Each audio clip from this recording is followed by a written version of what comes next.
This is One Plus Bike. Let's blade some brakes.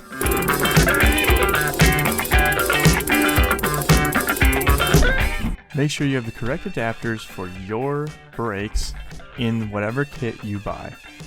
Then, once you fill the syringes with some brake fluid, remove all the air.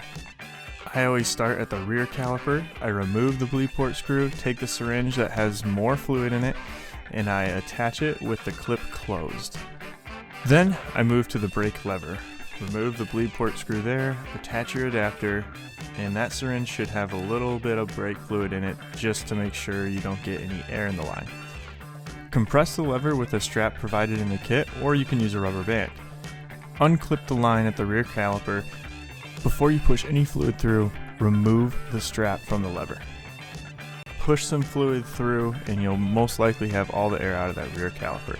Once you do this, make sure you close the clip, remove the syringe from the rear caliper, and put that bleed port screw back in. Do the same thing for the brake lever. Cycle the brake lever a few times to make sure all the air is out, and then remove the syringe once you have the clip compressed. Put the bleed port screw back in, spray a little water on it to neutralize the brake fluid, and wipe it down. If you liked this video, or if you like learning about mountain biking and what it takes to become a professional racer, you would be very interested in the One Plus Bike YouTube channel. Subscribe now and learn more.